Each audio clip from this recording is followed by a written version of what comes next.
इस फिल्म ਨੂੰ ਤੁਸੀਂ 10 ਵਿੱਚ ਕਿੰਨੇ ਨੰਬਰ ਦਿਓਗੇ? 10 जो है 6-7 नंबर है। ਠੀਕ ਹੈ, ਯਾਨੀ ਕਿ ਤੁਹਾਡੇ ਪੈਸੇ ਜ਼ਾਇਆ ਨਹੀਂ ਹੋਏ ਹਨ, वक्त ਜ਼ਾਇਆ नहीं जो हुआ। आए कितना वे वक्त कितने जाया है। बहुत अच्छी मूवी थी, बहुत मज़ा आया देखने का। और टॉलीवुड को हम सपोर्ट करते रहेंगे हमेशा। इंडिया वाले हमारी फिल्मों को बेकार भी छोड़ते फिर भी हम सपोर्ट करते रहेंगे। ਪੰਜਾਬੀ ਫਿਲਮਾਂ ਲੱਗਣੀਆਂ ਚਾਹੀਦੀਆਂ ਨੇ ਭਾਰਤੀ ਪਾਕਿਸਤਾਨ ਵਿੱਚ। हाँ जी बिल्कुल जी, पंजाबी माँ बोली है साडी भी ते भारत दी भी है, लगनी चाहिए। पंजाबी बोलने का बहुत मज़ा आता है। देखो किन्नी आवाम वेख रही है, बहुत अच्छे रिव्यू दे रही है, बहुत मज़ा आया। हानी अमर के काम भी यही सपोर्ट करांगे, पंजाबी फिल्में चा के इदां ही काम करती रहे भाई। ਦਿਲਜੀਤ ਦੋਸਾਂਝ ਦੇ ਬਾਰੇ ਚ ਦਿਲਜੀਤ ਦੋਸਾਂਝ ਦੇ ਭਾਜੀ ਹੁਣ ਜੀ ਸਾਰਿਆਂ ਦਾ ਲਵ ਯੂ ਹੈ ਨਾ, ਉਹਦੀ ਜਿਹੜੀ ਫਿਲਮ ਵੀ ਹੈਗੀ ਆਪਾਂ ਵੇਖਣ ਜਾਵਾਂਗੇ ਸ਼ੁਰੂ ਤੋਂ ਵੀ ਤੇ ਬਾਅਦ ਚ। ਜੀ ਭਾਈ ਸਰਦਾਰ ਜੀ 3 ਫਿਲਮ ਤੁਸੀਂ ਵੇਖ ਕੇ ਆਏ ਹੋ, कैसी लगी फिल्म? यार बड़ी अच्छी फिल्म सी, कॉमेडी अच्छी सी यार। दो जो पाकिस्तान दे अदाकार सहानिया अमर ते जरा नासिर चनियोटी बहुत अच्छा काम किया उन्होंने, मजा आया फिल्म देखने। ਦਿਲਜੀਤ ਦੋਸਾਂਝ ਦੇ ਬਾਰੇ यार उन्होंने दी ते एक्टिंग अच्छी है, ये बाकी है पाकिस्तान एक्टर है ना बहुत अच्छी एक्टिंग है। ਪਾਕਿਸਤਾਨ ਵਿੱਚ ਫਿਲਮ ਚੱਲ ਰਹੀ ਹੈ, ਭਾਰਤ ਵਿੱਚ ਇਹ ਪਾਬੰਦੀ ਲਾਈ ਗਈ ਹੈ ਮੋਦੀ ਸਰਕਾਰ ਵੱਲੋਂ। ये और कोई महीना को एंजॉय होता है, हफ्ता डेढ़ दी गेम है, बाकी सेट हो जाना काम भारत भी चले थी। जी कोई अच्छी मूवी है ना जरूर चलेगी भारत भी। फिल्म के बारे दसियो, कैसी लगी सरदार जी 3? बहुत अच्छी लगी, पसंद आई है? बहुत पसंद आई है। दिलजीत दोसांझ के बारे दसियो। बहुत अच्छी एक्टिंग करता है, मजा आ गया फिल्म। जी भाई तुहानू सरदार जी 3 फिल्म कैसी लगी है? मेरा कमाल लगी है। सरदार जी 3 फिल्म में कैसा थोड़ा वक्त बताया है? बहुत अच्छी फिल्म लगी है और हानिया मेरा दिलजीत का बहुत एंड क्लास काम है यार, बड़ी अच्छी लगी। कोई वक्त जाया तो नहीं हुआ? ना ना बड़ा। फिल्म कैसी लगी सरदार जी 3? फिल्म अच्छी थी। ਤੁਸੀਂ 10 ਵਿੱਚੋਂ ਕਿੰਨੇ ਨੰਬਰ ਦਿਓਗੇ ਇਸ ਫਿਲਮ ਨੂੰ?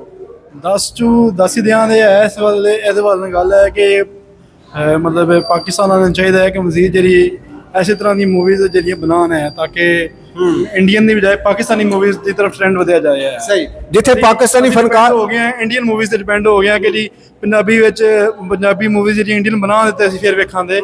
ਜੇ ਪਾਕਿਸਤਾਨ ਵਾਲੇ ਵੀ ਮਤਲਬ ਬਿਹਤਰ ਮੂਵੀਜ਼ ਬਣਾਉਂਦੇ ਤੇ ਉਹ ਟ੍ਰੈਂਡ ਜਿਹੜਾ ਇੰਪਰੂਵ ਹੋਏਗਾ। ਜਿਸ ਤਰ੍ਹਾਂ ਉਹ ਪ੍ਰੋਡਕਸ਼ਨ ਉਹਨਾਂ ਦੀ ਬੜੀ ਕਮਾਲ ਦੀ ਹੁੰਦੀ ਹੈ, ਠੀਕ ਠਾਕ, ਇਸ ਤਰ੍ਹਾਂ ਸਾਨੂੰ ਪਾਕਿਸਤਾਨੀਆਂ ਨੂੰ ਵੀ ਚਾਹੀਦਾ ਉਸ ਮੁਕਾਮ ਤੇ ਪੜਨ ਤਾਂ ਕਿ ਪਾਕਿਸਤਾਨ ਦਾ ਜਿਹੜਾ ਮਤਲਬ ਲਾਲੀਵੁੱਡ ਹੈ ਉਹ ਵੀ ਮਤਲਬ ਬਿਹਤਰ ਹੋ ਸਕੇ ਪੰਜਾਬੀ ਵਿੱਚ ਵੀ। ਜੀ ਜੀ ਸਹੀ, ਜੇ ਟ੍ਰੈਂਡ ਨੂੰ ਚੇਂਜ ਕਰਨਾ ਚਾਹੀਦਾ ਤਾਂ ਕਿ ਬਿਹਤਰ ਹੋ ਸਕੇ, ਤਾਂ ਕਿ ਪਾਕਿਸਤਾਨ ਦੀ ਜਿਹੜੀ ਹੈ ਲਾਲੀਵੁੱਡ ਹੈ ਉਹ ਬਿਹਤਰ ਹੋ ਸਕੇ, ਇੰਪਰੂਵ ਹੋ ਸਕੇ ਪੰਜਾਬੀ ਦੇ ਵੱਲ ਨਾਲ। ਜੀ ਜੀ जी फिल्म बहुत अच्छी सी, फैमिली मूवी सी, काफ़ी सारी फैमिलीज़ भी आईਆਂ हैं और इस तरह की कॉमेडी और इस तरह की अच्छी फैमिली मूवीज़ ਨੂੰ प्रमोट करना चाहिए ताकि आइंदा फैमिलीज़ भी आ सकन और एक अच्छी एंटरटेनमेंट सानू मिल सके। ਪੰਜਾਬੀ ਫਿਲਮਾਂ ਜਿਹੜਾ ਉਹਦਾ ਰੁਝਾਨ ਕੀ ਵੇਖ ਰਹੇ ਤੁਸੀਂ? ਪੰਜਾਬੀ ਫਿਲਮਾਂ ਹਿੰਦੀ ਉਰਦੂ ਜਿਹੜੀ ਹੈ ਉਹ ਚੰਗੀਆਂ ਚੱਲ ਰਹੀਆਂ ਨੇ ਅੱਜ ਕੱਲ੍ਹ? ਨਹੀਂ ਵੇਖੋ ਪੰਜਾਬੀ ਮੂਵੀਜ਼ ਜਿਹੜੀਆਂ ਸਾਡੇ ਕਲਚਰ ਦਾ ਹਿੱਸਾ ਹੈ, ਸਾਡਾ ਕਲਚਰ ਵਿਖਾਇਆ ਜਾਂਦਾ ਉਹ 'ਚ ਔਰ ਆਪਣੀ ਲੋਕਲ ਜ਼ਬਾਨ ਵਿਖਾਈ ਜਾਂਦੀ ਔਰ ਇਹਨੂੰ ਪ੍ਰਮੋਟ ਕਰਨਾ ਚਾਹੀਦਾ ਤਾਂ ਕਿ ਸਾਨੂੰ ਔਰ ਆਉਣ ਵਾਲੀਆਂ ਨਸਲਾਂ ਨੂੰ ਇਸ ਕਲਚਰ ਦੇ ਬਾਰੇ 'ਚ ਪਤਾ ਚੱਲੇ ਕਿ ਇਹ ਵਾਲਾ ਪੰਜਾਬ ਸੀ, ਨਾ ਕਿ ਜਿਹੜਾ ਸਾਨੂੰ ਮਾਡਰਨ ਪੰਜਾਬ ਵਿਖਾਇਆ ਜਾ ਰਿਹਾ ਉਹ ਵਾਲਾ ਪੰਜਾਬ। ਠੀਕ ਹੈ, ਪਾਕਿਸਤਾਨੀ ਫਿਲਮਾਂ ਜਿਹੜੀਆਂ ਇਹ ਭਾਰਤ ਵਿੱਚ ਇੰਡੀਆ ਵਿੱਚ ਨਹੀਂ ਲੱਗਦੀਆਂ ਜੀ ਜੀ, ਉਹਨਾਂ ਦੀ ਅਸੀਂ ਵੀਡੀਓ ਫਿਲਮਾਂ ਲਾ ਲੈਂਦੇ ਆ, ਖਾਸ ਕਰ ਪੰਜਾਬੀ ਫਿਲਮਾਂ ਜਿਹੜੀਆਂ ਨੇ ਉਹ ਅਸੀਂ ਲਾਉਂਦੇ ਆ। ਇਹ ਹੁਣ ਇਹ ਫਿਲਮ ਸਰਦਾਰ ਜੀ 3 ਜਿਹੜੀ ਸੀ ਇਹਦੇ ਲਈ ਇੰਡੀਆ ਵਿੱਚ ਪਾਬੰਦੀ ਲੱਗੀ ਹੈ, ਪਾਕਿਸਤਾਨ ਵਿੱਚ ਲਾਈ ਹੈ, ਪਾਕਿਸਤਾਨ ਵਿੱਚ ਰਿਲੀਜ਼ ਹੋਈ ਹੈ। ਵੇਖੋ ਇਹ ਰਿਸਪਾਂਸ ਦਿੱਤਾ ਹੈ। ਪੰਜਾਬ ਨੂੰ ਤੇ ਤਕਸੀਮ ਹੋ ਰਿਹਾ ਥੋੜਾ ਅਰਸਾ ਹੋਇਆ ਨਾ, ਬੇਸਿਕਲੀ ਕਲਚਰ ਤੇ ਇੱਕ ਹੀ ਹੈ।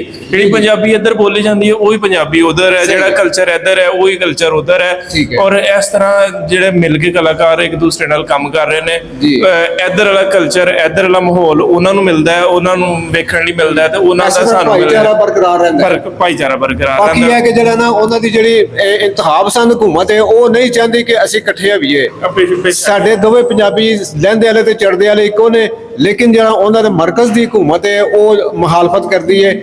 ਜੇ ਪੰਜਾਬੀ ਇਕੱਠੇ ਹੋ ਗਏ ਤੇ ਉਹਨਾਂ ਨੂੰ ਨੱਥ ਪੈ ਜਾਣੀ ਹੈ, ਉਹਨਾਂ ਨੂੰ ਪਰੇਸ਼ਾਨੀਆਂ ਬਣਨਗੀਆਂ ਨਾ। ਵੇਖੋ ਪੰਜਾਬ ਹਮੇਸ਼ਾ ਤੋਂ ਹਕੂਮਤ ਕਰਦਾ ਰਿਹਾ ਹੈ ਜੀ, ਔਰ ਪੰਜਾਬ ਦੇ ਲੋਕ ਹਜੇ ਵੀ ਅਗਰ ਇੱਕ ਹੋਣਗੇ ਤੇ ਫਿਰ ਉਹਨਾਂ ਦੀ ਦੋਵੇਂ ਹਕੂਮਤਾਂ ਦਾ ਪਰੇਸ਼ਾਨੀ ਬਣੇਗੀ। ਕੀ ਬਾਤ ਹੈ, ਸੋਹਣੀ ਗੱਲ ਕੀਤੀ, ਮਿਹਰਬਾਨੀ। ਮਿਹਰਬਾਨੀ। ਬੜੀ ਵਧੀਆ ਇੰਡੀਆ ਦੀ ਫਿਲਮਾਂ ਲੱਗਣੀਆਂ ਚਾਹੀਦੀਆਂ ਨੇ। ਹਾਂਜੀ ਹਾਂਜੀ ਲੱਗਣੀਆਂ ਚਾਹੀਦੀਆਂ। ਪੰਜਾਬੀ ਫਿਲਮਾਂ ਦੇ ਬਾਰੇ ਕੀ ਕਹੋਗੇ? बहुत अच्छी मूवीज है, पंजाबी मूवीज है। मैं फर्स्ट टाइम आया पंजाबी मूवीज देखने, बहुत मज़ा आया, बहुत मज़े की। ਚੜ੍ਹਦੇ ਪੰਜਾਬ ਦੀਆਂ ਪਾਕਿਸਤਾਨ ਵਿੱਚ ਵੀਡੀਓ ਲੱਗਦੀਆਂ ਨੇ, ਸਾਡੀਆਂ ਪਾਕਿਸਤਾਨੀ ਫਿਲਮਾਂ ਵੀ ਲੱਗਣੀਆਂ ਚਾਹੀਦੀਆਂ ਨੇ। लगनियाँ चाहिए। ਇਸ ਸਰਦਾਰ ਦੀ 3 ਫਿਲਮ ਜਿਹੜੀ ਹੈ ਇੰਡੀਆ ਵਿੱਚ ਪਾਬੰਦੀ ਲਾਈ ਨੇ, ਇਸ ਬਾਰੇ ਕਹੋਗੇ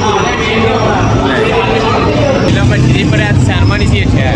अच्छा सैनिक ਦੇ ਫਿਲਮਾਂ ਹੈ ਦੱਸੋ इंडिया से खान हाँ जी देखिए भाई फिल्म कैसी लगी है तुम्हें? बेहतरीन नंबर कैसे सी रहे पसंद आया तगड़ी है अच्छा पाकिस्तान की अदाकारा हानिया अमर इस फिल्म से काम किया है तो कैसा ਤੁਹਾਨੂੰ ਲੱਗਿਆ वो बेहतरीन क्वालिटी फिल्म कैसी है लव स्टोरी है हॉरर है ड्रामा है या कि मार पिटाई है पंजाबी बोलना कैसी लग रही थी ये ड्रामा ही है अच्छा पसंद आई है पैसे आया तो नहीं हुए नहीं नहीं उल्टा की रोटी खा लगे हैं बड़ी चांस आई है तान रोटी खा लगे हैं ਕੀ ਨਾਮ ਤੁਹਾਡਾ अलिस्मान अलिस्मान साहब फिल्म देखी था सरदार जी थी कैसी फिल्म रही है बेहतरीन जबरदस्त कोई खास पसंद आया गया फिल्म में सब कुछ अच्छा गाने चंगे सन गाने भी अच्छे सी मतलब कॉमेडी भी अच्छी थी हर चीज़ ठीक है किसी पास फिल्म लगती है कि माड़ी है फेल है या दिल कोई आपको मतलब कि बंदे दिल चाहता है सोच चल गई यार नहीं ठीक था बस शुरू में थोड़ा सा आया था बाद में फिर ठीक हो गया फिल्म ਨੂੰ ਕਿੰਨੇ ਨੰਬਰ ਦਿਓਗੇ ਤੁਸੀਂ ਯਾਰ 10 ਵਿੱਚ ਕਿੰਨੇ ਨੰਬਰ ਦਿਓਗੇ 10 ਵਿੱਚ 8 ਨੰਬਰ ਦਿਓਗੇ ਪਾਕਿਸਤਾਨੀ ਫਿਲਮਾਂ ਇੰਡੀਆ ਚ ਲੱਗਣੀਆਂ ਚਾਹੀਦੀਆਂ ਨੇ पाकिस्तान फिल्म बिल्कुल लगनी चाहिए खास कर सलमान खान खास कर हैं सलमान खान नहीं लगनी चाहिए तू फैन है हाँ सलमान खान मैं तो दसन लगी हां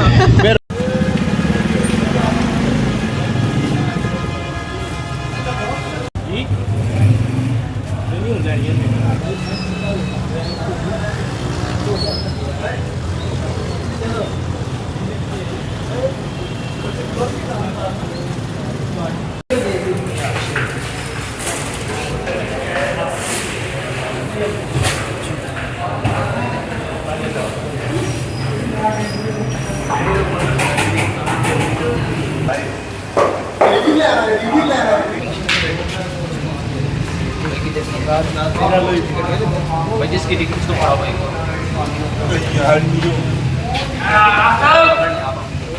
भाई लेनी है